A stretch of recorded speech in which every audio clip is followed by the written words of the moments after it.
Bapak Ibu saudara-saudari sekalian, selamat pagi. Apa kabar semua? Sehat. Syukur puji Tuhan sehat semuanya. Bu Bapak saudara-saudari, mengingat kemarin Bapak Uskup menyarankan tentang makanan Nusantara, maka saya teringat dengan yang namanya makanan Nusantara. Ada makanan Nusantara yang namanya klepon. Bapak Ibu tahu klepon? Tuh lihat di gambar tuh. Nah, hijau dan ada kelapanya. Itu namanya klepon. Itu makanan Nusantara tuh ya, kalau belum tahu ya. Yang kedua ada yang namanya apem. Tahu apem ya? Nah, itu tuh apem tuh ya. Jangan semua yang saya katakan ditampilkan ya. Nah. Jadi ada klepon, ada juga apem. Suatu ketika, saudara-saudari, Alkisah, kue ini bisa bicara. Lalu kemudian di suatu pasar yang ramai, ya, mereka berbicara antara klepon dengan apem. Wah, luar biasa ya. Hari ini laku keras katanya. Lihat, tadi pagi aja sudah pesan berapa lusin. Kata klepon. Apem bilang, nggak seberapa, saya nih yang lebih banyak. Tadi ada orang pesan sama saya berlusin-lusin. Nanti siang lagi ada nih. Wah, mereka senang sekali, gembira. Lalu kemudian mereka jalan-jalan ya. Kalau namanya Alkisah ya boleh aja lah jalan-jalan ya. Jalan-jalan ke pasar, ke sudut-sudut mereka. Lalu kemudian mereka melihat nasi yang di piring, yang sisa. Lalu kemudian mereka, wah lihat tuh nasi, kayak gitu-gitu aja dia. Coba, nggak habis, dimakan juga nggak dihabisin sama orang, tergeletak begitu saja. Lalu kemudian mereka berdua mendekati nasi sisa itu. Namanya juga Alkisah boleh-boleh saja. Terjadilah pembicaraan. Nasi, waduh kabar buruk ya, setiap hari nggak dihabisin, disisa-sisain seperti itu. Ya, nasib memang begitu ya. Dibuli dia sama klepon, nasinya mulai nangis. Lalu kemudian, tuh kan betul kan mitos kan, kalau nggak dihabisin nasinya nangis. Nah sekarang nangis tuh, ya. Jadi ada mitos nasi kalau nggak dihabisin nangis, dicelak sama klepon nangis gitu kan. Lalu disambut lagi sama apem, dasar raskin gitu aja nangis gitu. Dicelak lagi, udah bilangnya nangis, dibilang raskin lagi. Lalu kemudian nasi ini lapor sama ibunya gitu ya. Alkisah boleh-boleh saja ya. Lalu kemudian dia lapor, "Mah, saya tadi habis dibully." Dibully sama siapa? Sama klepon, sama apem. Waduh, kenapa? Katanya nih kita mentang-mentang nasi, raskin lagi. Udah gitu, tahu raskin Bapak Ibu ya, beras miskin gitu ya. Udah raskin, terus kemudian makan gak dihabisin, disia-sia, nasib kita jelek banget begitu ya. Lalu kemudian ibunya bilang, nanti kalau kamu dibully lagi, bilang kata-kata dahsyat ini, bilang kata-kata yang luar biasa ini, nanti mereka pasti diem. Lalu kemudian betul, hari besoknya ketemu lagi, klepon, apem, sama beras tadi, sama nasi tadi. Ya. Lalu kemudian mereka seperti biasa, membuli lagi. Lalu kemudian dia ingat kata-kata ibunya, dia bilang sama klepon sama juga sama apem tadi. Pada saat dia mencela, awas lu ya, nanti gua nggak kasih stok lagi katanya. Udah bingung kan, apa nih maksudnya nih? Lalu kemudian klepon sama apem itu datang ke orang tuanya, ke ibunya.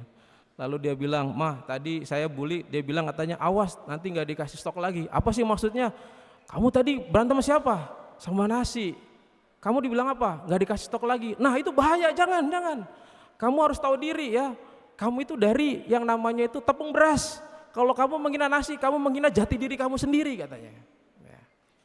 Jadi klepon sama apem itu terbuat dari mana Bapak Ibu? Tepung beras ya. Ini pengetahuan dasar Bapak Ibu ya.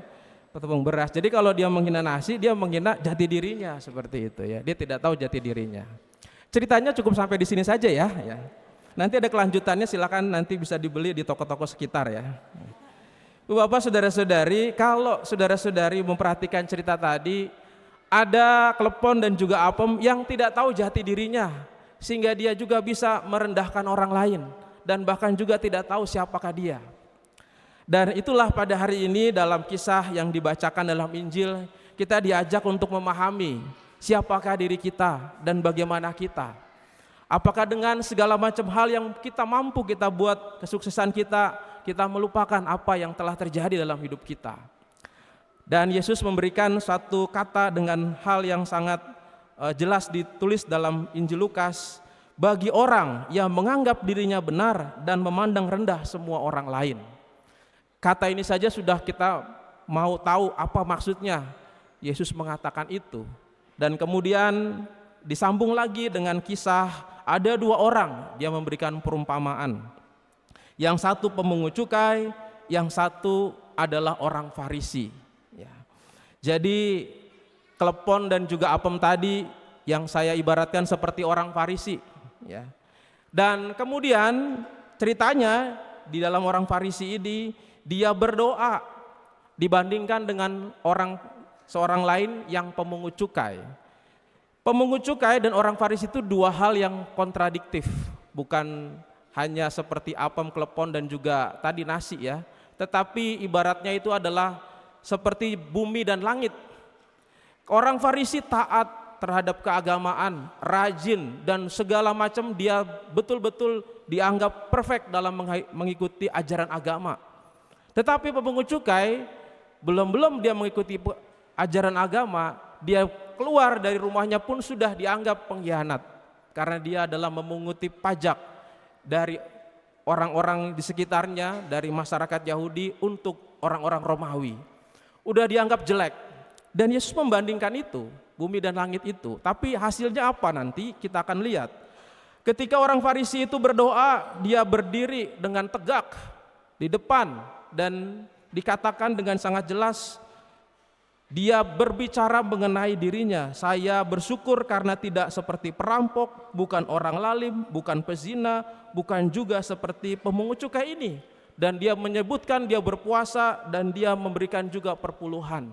Lengkap, dan dia berbicara itu di bait Allah. Bapak Ibu, orang Farisi ini kemudian dia dalam apa yang kita dengarkan, dia sedang berdoa. Tetapi kalau kita lihat, perhatikan teks ini baik-baik, yaitu bahwa orang Farisi ini di sini ditulis berdoa dalam hatinya. Kalau orang Indonesia biasanya kalau berdoa dalam hatinya emang begitu. Tetapi tidak kalau kita melihat dalam bahasa Yunani, dalam bahasa teks asli ini, maka saya agak sedikit gelisah dengan terjemahan itu.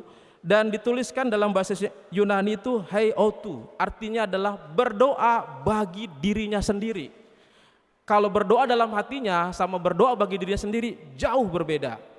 Karena ditulis berdoa bagi dirinya sendiri, maka orang Farisi itu sedang berdoa untuk dirinya sendiri, untuk menyebutkan prestasi-prestasi kerohaniannya itu di hadapan Allah, di hadapan bait Allah. Dia menyombongkan diri dengan prestasinya di hadapan Allah.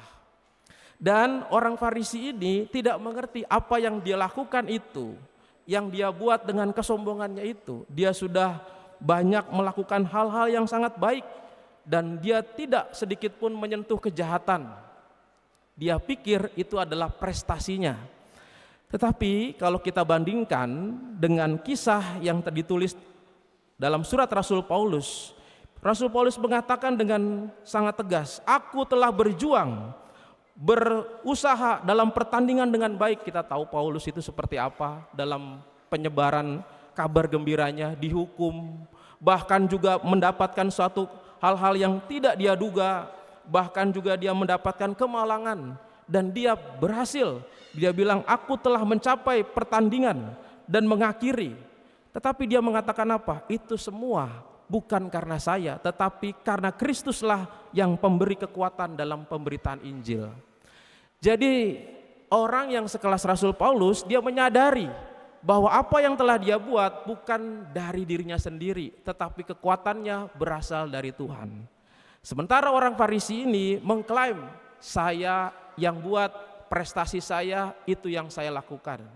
Jadi ketika dia berdoa di hadapan Allah, dia menganggungkan dirinya, dia yang bisa buat.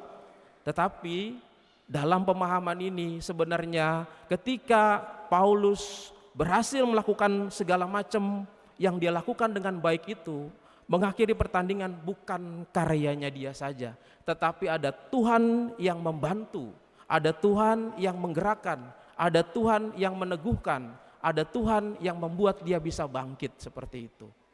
Dan sementara yang tadi disebutkan sebagai orang yang berdosa tadi adalah pemungut cukai, dia berdoa jauh-jauh menepuk dadanya dan mengatakan, Tuhan kasihanilah saya, Allah ampunilah dosa-dosa saya. Orang ini paham siapa dirinya, orang ini tahu siapa jati dirinya. Walaupun dia dianggap sebagai orang berdosa, tetapi dia tahu jati dirinya bahwa dia membutuhkan Allah. Sedangkan orang Farisi ini sama sekali merasa dialah yang membuat prestasinya segala-galanya. Saudara-saudari, dari dua hal yang dibandingkan ini, dari cerita yang di awal tadi kita sudah paham apa maksudnya kita sebagai manusia.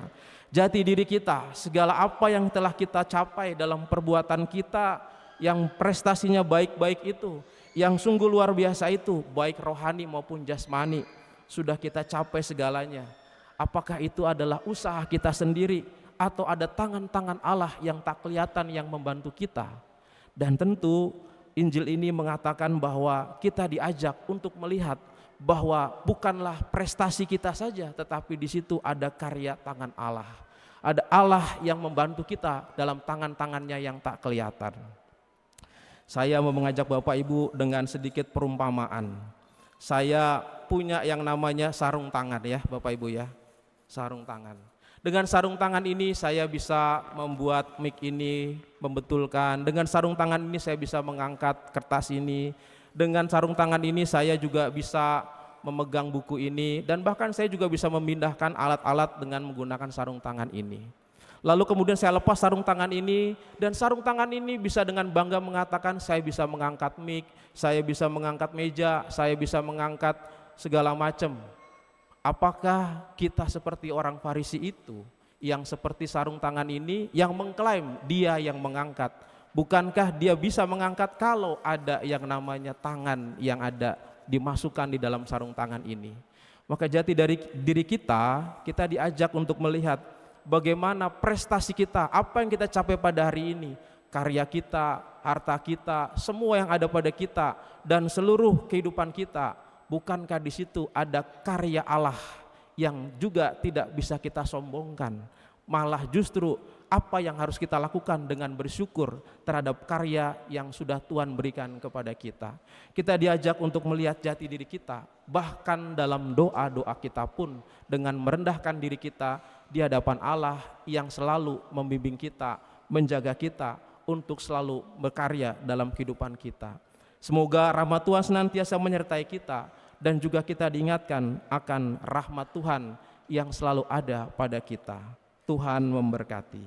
Amin. Kita bangkit berdiri saudara-saudari, mari kita akui iman kepercayaan kita di hadapan Tuhan.